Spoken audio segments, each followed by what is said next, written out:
hello friends मिडुस्मितास किचनলৈ পুনৰবাৰ আপোনালোকক স্বাগতম জনাইছো আৰু আজি আমি বনাবলৈ লৈছো মাটি দালিৰ লগত কলপচলা খাৰ তেতিয়াহলে বলকচোন আমিনো কেনেদৰে খাৰ বনালো আপোনালোকৰ আগত শেয়াৰ কৰো ভিডিওটো শেষলৈকে চাই থাকিব আৰু শেষত মন্তব্য কৰিবলৈ নাপাহৰিব আপোনালোকৰ কেনেকুৱা লাগিল চেনেলটো যদি প্ৰথমবাৰৰ বাবে আছে তেতিয়াহলে প্লিজ চেনেলটো সাবস্ক্ৰাইব কৰি কাষতে থকা বেল আইকনটো প্ৰেছ কৰি ল'ব এনে ধৰণৰ ৰেচিপি ভিডিও পাই থাকিবৰ বাবে মই মাটি দালিখিনি 1 ঘণ্টামান তিয়াই ৰাখি এয়া মই ভালদৰে ধুই লৈছো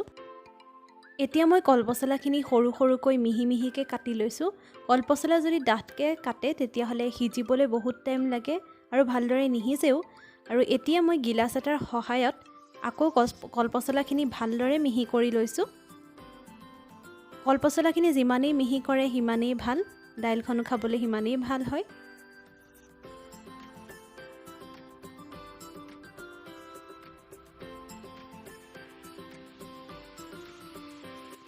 এয়া সব কলপচলাখিনি কিমান ধুনীয়াকৈ মিহি হৈ গৈছে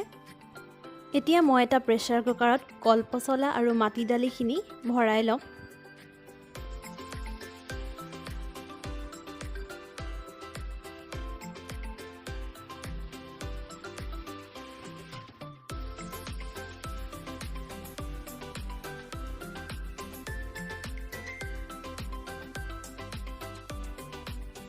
এতিয়া ইয়াতে যোগ কৰিম কলখাৰখিনি মই এবাটি কলখাৰ লৈছো ইয়াত যোগ কৰি দিম গোটেইখিনি যোগ কৰি দিম এতিয়া ইয়াতে দি দিছো পানী ইয়াত মই 1.5 গিলাস যোগ কৰিম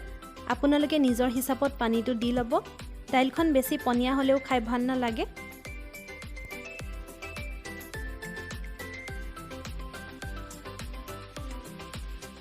আৰু লগতে দি দিম সোৱাদ অনুসৰি নিমখ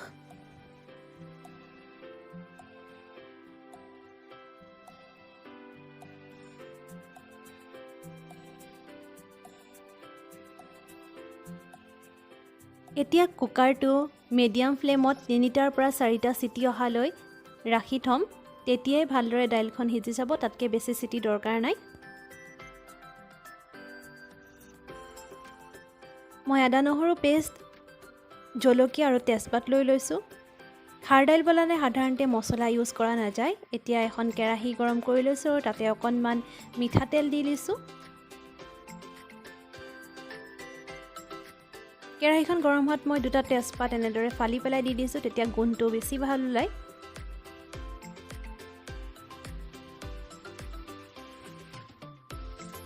আৰু লগতে মই শুকান জলকীয়াটো দি দিছো আৰু আদা নহৰু পেষ্টটো দি দিছো খাৰ দাইলত আদা অকমান বেছিকে হলে খাই ভাল লাগে আপোনালোকে বাৰু এনেদৰে খাৰ দাইল বনাই খাইছেনে কলপচলাৰ লগত যদি খাইছে কমেন্ট কৰি জনাব আৰু যদি নাই খোৱা এবাৰ খাই চাব বৰ ভাল লাগে খাই আমি খাৰ দাইলত সাধাৰণতে মছলা ব্যৱহাৰ নকৰো খাৰ দাইল বনাবলৈ তেনেই সহজ অকল আদা নহৰু পেষ্ট তেজপাত আৰু জলকীয়া হলেই হৈ যায় আদা নহৰুৰ কেঁচা গুণটো যত মই ইয়াতে বইল কৰি থোৱা দাইলখিনি দি দিছো আৰু আপোনালোকে মন কৰিছেনে মাটি দালিখিনিৰ লগতে কলপচলাখিনিও ধুনীয়াকৈ সিজি গৈছে সেইবাবে মই যে কৈছিলো সৰু সৰুকৈ কাটিব মিহি মিহিকৈ কাটিব সেইবাবে কৈছিলো নহলে পচলাটো নিহিজে এতিয়া 2 মিনিট মানৰ কাৰণে মই দাইলখন উতলিবলৈ দিম আৰু তাৰ পাছতে ৰেডি হৈ যাব কলপচলাৰ লগত মাটিৰ মাহৰ খাৰ দাইল এনেদৰে এবাৰ আপোনালোকে খাই চাবচোন বৰ ভাল লাগে খাই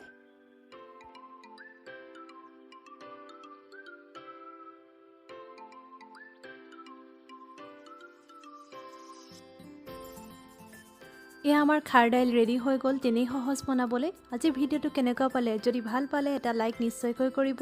আকৌ এটা নতুন ৰেচিপিৰ সৈতে লগ পাম ভিডিওটো চোৱাৰ বাবে ধন্যবাদ